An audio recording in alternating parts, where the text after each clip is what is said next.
You might feel safe, but what if I told you your email, your password, and even your home address is already in the dark web? And you'll be asking, what is the dark web, or how did your information get to the dark web? Yes, you have not visited the dark web before, but you're now wondering, how come the dark web have so much information about you, but you don't know the dark web have visited you so many times? Let's talk about how it happens and how you can fight back. Hi everyone, welcome to CyberProductive. But I just have to tell you that your defense line is a whole world of digital chaos. Here on this channel, we talk about cybersecurity, privacy, and even online productivity without those boring tech talks. So if you're new to the channel, do well to smash that like button, smash that subscribe button, and hit that notification bell icon so you don't miss our subsequent video, just like this one. That being said, and while you take those simple actions, and without further ado, let's deep dive into the video.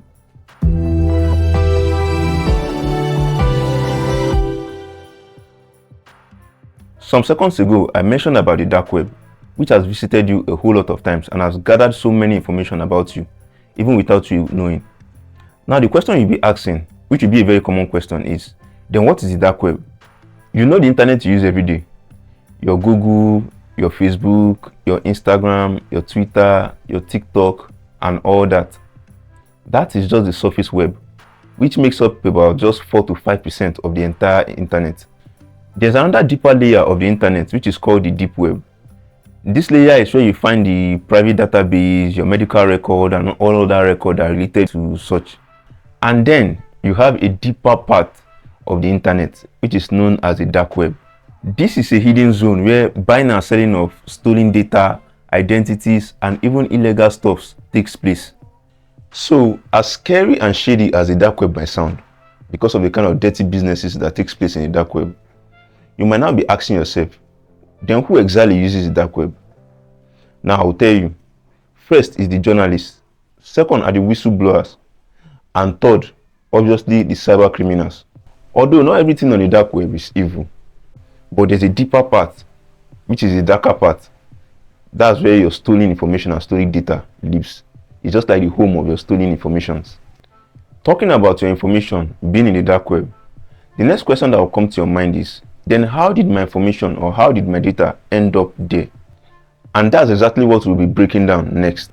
So the very first way your information end up in the dark web is through a massive data breach. What's the data breach? Okay, hold on. Have you ever heard of Yahoo, LinkedIn, Facebook, or even Canva?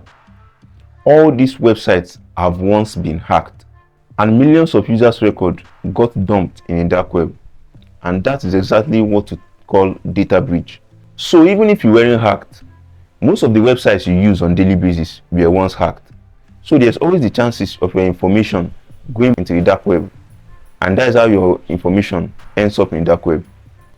Now imagine the millions of users that use each of these platforms on daily basis, and they use them for years, as the case may be, and there are still millions of people signing up on regular basis. Now imagine when there's a data breach in this kind of platform. Guess what? All these millions or even billions of user data or information will be dumped into the dark web, and that is one of the ways your information gets to the dark web. Another way through which your information gets into the dark web is by you using phishing and fake apps.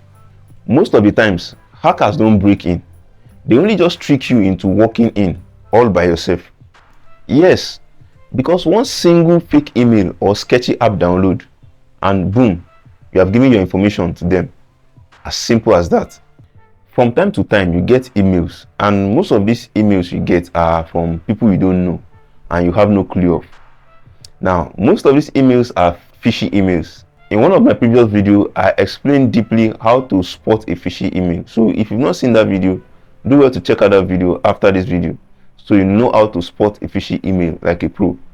But nevertheless, most of these emails are fishy emails, so you shouldn't click them at all, because a single click can expose your entire life. So these are fake emails, so it's either you delete the message or you report the sender. And that's if you have thoroughly gone through the email or the message and you are sure that it's a phishing message or phishing email. Or maybe you're just going through your phone, that is, maybe you're just scrolling through feeds or checking other things on your phone. and you came across different ads suggesting you download certain apps. Actually, it's not every app you need on your phone, even when you find these apps interesting, because some of these apps are just ticking time bomb waiting to explode, and all they need is for you to just download and install them on your phone. And there you have it. The minute you launch it, that's all, and all your information will be stolen. And this rogue app will automatically create a backdoor in your phone, taking record of every of your information, because obviously you don't know, and you'll be sending this information down to the dark web, and that is another way the dark web have your information. And one way or the other, you might be saying, oh, if the dark web have my information, I care less. Besides, what did they steal? Well, I'll let you know. Now we might be talking about information being stolen, data being stolen, and the next question you might be asking yourself is, what exactly are these information that are being stolen from me that I don't know? Okay, let me break it down for you then. Remember, most of the apps and websites you use online, before you start using them, you have to create an account with them. And to create this account, you use your full name, your email, your birth date, and sometimes after logging into the account, you have to create a profile. And to create a profile, you use your picture, most cases your selfie. Yes, and you enter your bank detail if you have to subscribe to some plan or packages on that platform. So these are some of the tons of information that gets stolen from you in a massive data breach. Now remember, a single click on a fake email or a single click to install a rogue app can leak your entire life story.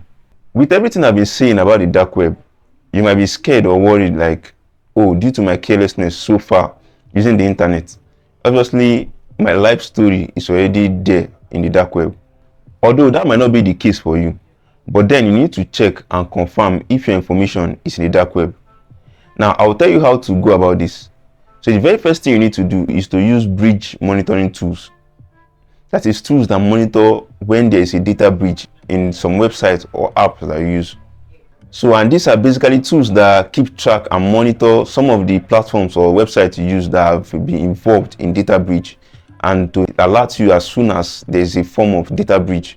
Now visit this website, www.haveibeenpwned.com, or you can as well use an alternative, which is the Firefox Monitor. So once the website loads, you have to enter your email. So after entering your email, it will show you the data breaches that you've been involved in. So that will give you a head start to whether you've been involved in some data breaches that your information have been stolen. So the next way you can check if your information is already on the dark web or if you've been involved in a data breach is to sign up for dark web monitoring. This basically keeps track of your data and tells you or alerts you when your information are appearing in a shady environment. So apps like Oral, Bitdefender, NortonLifeLock, and 1Password all offer dark web scanning. So all these apps will immediately alert you the moment your information or your data appears or shows up in a shady place. So having talked about what a dark web is, how your information end up in the dark web, and how to check if your information are in the dark web, now let's also talk about how to protect yourself going forward. So the very first thing you need to do is to create a strong and unique password for everything. Now when I say for everything, I don't mean you use one particular password across multiple accounts. No, the best practice is use one particular password for one account, then use another password entirely for another account, just like that. Now in one of my previous videos, I talked extensively about how to apply a strong password to your account. If you've not seen that video, do well to check out that video after watching this video. Now what you need to do is stop using passwords like password123 or QWERTY. Use long random strings. In most cases, it's even more advisable to use phrase. And like I said, never reuse password on different accounts. And take note, a simple password manager can generate and store all that for you. The next thing you want to do is to apply two-factor authentication security. Now, two-factor authentication simply means adding 2 layers of security to your account.